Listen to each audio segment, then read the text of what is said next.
Okay, hello everybody, and welcome to class today. It is Wednesday, April 8th, and we're going to talk today more about food systems, sustainable food systems. So here's our guideline for the class. There's just two videos today, this little lecture I'm going to give, and then video number 2 about how our food system is related to or is dependent on fossil fuels. And then you'll just have one mini assessment to do. So before we get started, I wanted to share the sustainability news piece of the day. Whoever was supposed to do theirs today didn't do it, but I used Henry's, which he posted last week, and it was really neat. It was about traffic-powered wind turbines, which is a very interesting idea. And essentially the gist of it is that these wind turbines generate electricity and they're moved by the traffic, the wind created by the traffic that goes back and forth past them. So they're not reliant on regular wind. And this one is in Istanbul, Turkey. So really cool idea, literally generating renewable energy from a fossil fuel powered vehicle. That's pretty cool. So thank you, Henry, for that. And again, a reminder to everybody, please check what day you're supposed to do yours on, because that's still part of your grade. Okay, so to start this little mini lecture, last class on Monday, you watched this big overview, how can we feed 9 billion people? I like this overview because it goes right into solutions, but he does describe some of the problems that have created the need for all of these solutions and how we have issues with food distribution, food waste, food cost. There's all these problems with the global food system that you may not realize as a consumer who has easy, accessible, relatively cheap food available all of the time. But you may have started to think about this more during the COVID-19 pandemic because people are worried about disruptions of the food supply. And today, we're going to talk a little bit more about the food supply chain, and you can see why people would be concerned during the pandemic. Okay, so the main theme of today is where the heck does your food come from? So I made this little graphic on the bottom that's basically showing you where your food likely came from. Came from a farm, right? That's a little farm down there. And then it was probably, depending on what food it is, let's say it was one of my favorite snacks, Cheez-Its. So several different farms are involved in that, a wheat farm, a dairy farm that makes the cheese. Then those ingredients are transported to a factory where they're transformed into delicious Cheez-Its. They're packed in huge boxes and probably shipped or maybe just driven to a store where they're stacked on the shelves and kept in the store until I purchase them. There's other totally different chains, right? This is a long chain, but there's chains like I buy lettuce at the farmer's market. That chain just looks like this. Okay, so let's talk about this chain and some of the problems it presents. So first of all, where's your food grown? Is your food grown on a smallholder farm, like a small farm owned by one individual or family? Or is it grown on large-scale industrial agriculture farms? That's more likely. Is your food grown locally? Is it grown in our country? Is it grown internationally and shipped here? Do you have any idea? It's very likely that your food is grown using large-scale industrial agriculture because essentially this is the way that most of our food is now produced in the United States. This is not true in a lot of developing countries. There's still a lot of smallholder farms providing a significant percentage of the food for the country. But in the US, most of our food comes from large-scale industrial agriculture. And large-scale industrial agriculture has several problems which make it an unsustainable operation. So you can see up there I'm going to use the cursor up here. This is a pineapple farm. So the pineapples are grown in a monoculture. This allows for no diversity within there, right? It's just kilometers and kilometers of pure pineapple. And this is how most industrial agricultural crops are grown, including corn, wheat, all kinds of things. in these large scale farms, they're mostly non-organic, right? So we're spraying on a lot of pesticides, herbicides, that we're using to control damage to the plants. And while this increases the profit margin of the producers, it's certainly not healthy for us to be eating. It's not healthy for the people who are applying it. It's not healthy for the soil, the long-term viability of the soil, and it's not healthy for local ecosystems. It's pretty unsustainable. Down here, we have a large-scale irrigation device. And so irrigation, what could be wrong with watering a plant? Nothing really. It's just that it enables us to grow plants in places where there's really not enough water to do it at all. And in the long term, as we continue to draw down the water table in these locations, that's not going to be sustainable. And then over here, this one on the right, that's what's called a CAFO, a confined animal feeding operation. And this is industrial agriculture for meat. So unless you're specifically buying meat that's like locally raised or free range, then this is where your chickens and your eggs and your pigs and your beef are coming from, operations like this.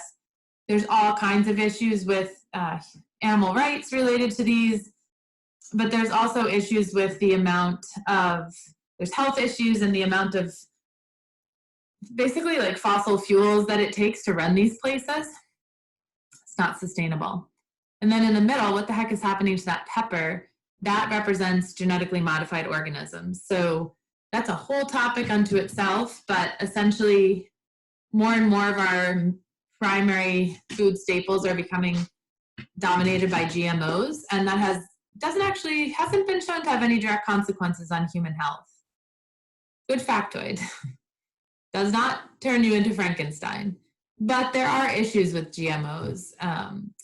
We don't know how they can pass to wild populations. We're greatly reducing the genetic diversity of these populations. And some people say, if you change one gene, how do you know what's going to happen with the rest of the genes? Is it safe? So we don't have time to go into these, but I just want to present to you that there are a lot of issues with large-scale industrial agriculture. If you're interested in these, I would recommend my sustainable agriculture class in the fall. We're going to go into these topics in much more detail. Okay, so say your food is processed in a large-scale industrial agriculture farm, which is very likely. Then to get to you here at the end, it has to pass through all of these steps. What are some of the issues with these steps in here? Well, those steps, these are the steps that let us have strawberries in January in the North Country and lettuce all year round, and any food you want available at all times of the year. But there's consequences to that. So the one statistic in here that's really important is the average food miles traveled in the United States is 1,500 miles. So what this graphic is showing is like, if you're in Iowa, if you live in the middle of Iowa, which is kind of like the middle of the country, where does most of your food that you find in the grocery store come from? And it's saying like cabbage comes from California, onions from California, potatoes from Idaho, beef from Colorado, tons of other vegetables from California, which is currently like the vegetable producing capital of the United States. So an average person in Iowa most of their food is coming from California. And this is true where we live too. So what's the problem? What's the problem with that? Well, your food's less fresh. Your food's less nutritious. So this is an example of, so like, you know that to keep food fresh on the shelves, nobody's going to buy a tomato that looks like those ones down on the left. So most of the tomatoes we eat now are GMO tomatoes, and they have been modified to have a longer shelf life. So what you're seeing in this picture is like on the far left, that's non-GMO tomatoes, and then the two right ones are like two different GMO tomatoes. This is what they look like after 20 days and 45 days. So, you know, if you're eating an apple that's, excuse me, a tomato that should look like that one down on the lower left, but it actually looks like that one on the lower right, something's going on there, right? And nutrition is not the primary. When food has to travel that far, nutrition does not become the priority. Shelf life does. Food is less healthy. Why is that? Well, fresh vegetables and fruits don't travel well, right? Just like you saw with that tomato. What travels well? Highly processed foods. Highly processed foods. You can put a granola bar in your car and eat it the next year, right? Can't do that with an apple. So because these foods travel better and our food system is so dispersed, in general, the food available, the processed food is much less healthy for people. This chain with many steps also creates a lot of food waste. Food is essentially wasted at every step in that chain. And let's look at a graphic that kind of represents that. So the average American, well, let's start from the beginning here. 40% of food in the US is never eaten. Some of that is actually just literally from the farm. So you might have heard of the ugly vegetable movement. There's lots of perfectly healthy vegetables that farmers throw away because people won't buy them because they don't look perfect. So that contributes to food waste. Then say you're a tomato that makes it to the supermarket. This says 30 to 50% of the food that makes it to the supermarket is thrown away in the homes of the people that purchase it.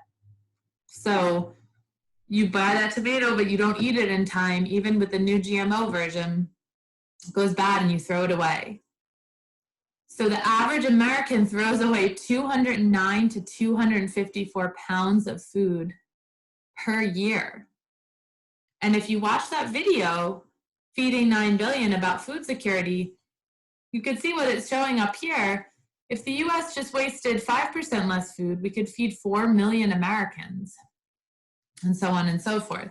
So food waste, as food's coming off the farm, food that's judged as not marketable, food that goes bad because it has to travel so far in this chain to get to the consumer, food that makes it to the consumer but then is thrown away before it's eaten, all these levels of food waste create a major issue.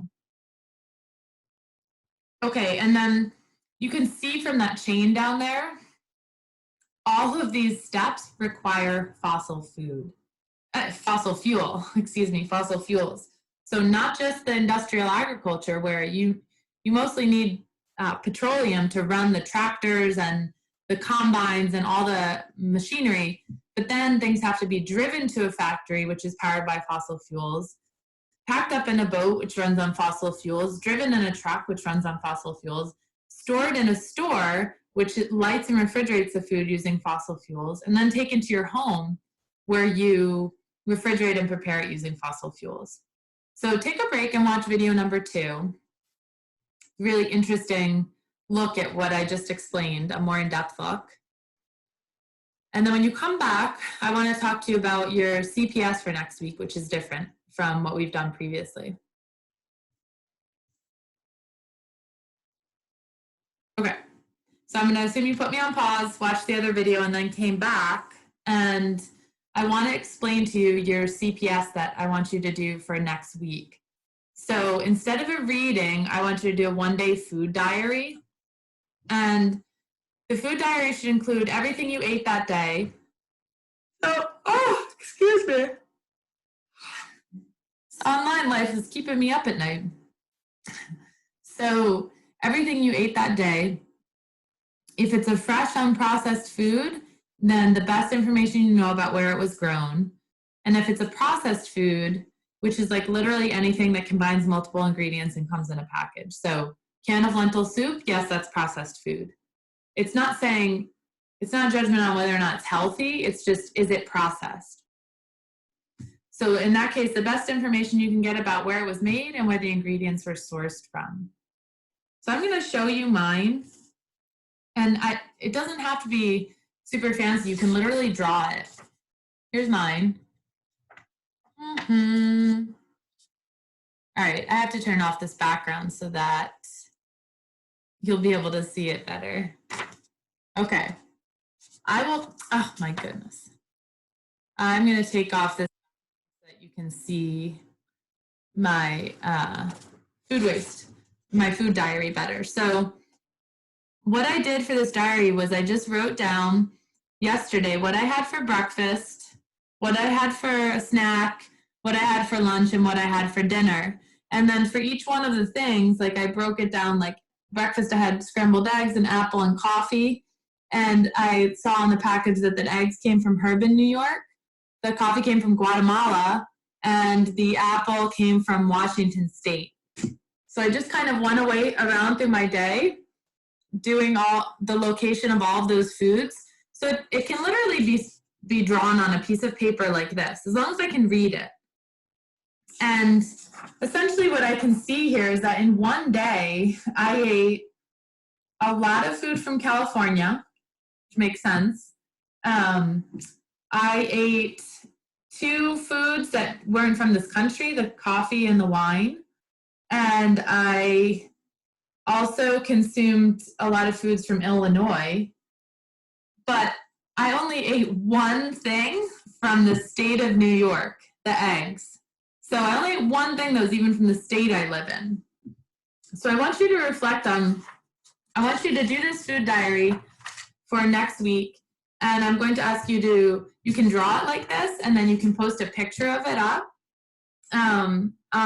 To hand in the picture on CPS, and then I'm going to ask you one question about it. So that's your assignment for your CPS that's due over the Easter break.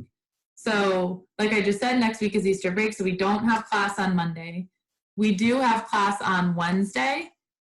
And for class on Wednesday, we're going to look at solutions to problems with the food system. So some creative and cool solutions. Okay, thank you guys. And don't forget to do the mini assessment, and I will see you soon. Okay, have a good weekend.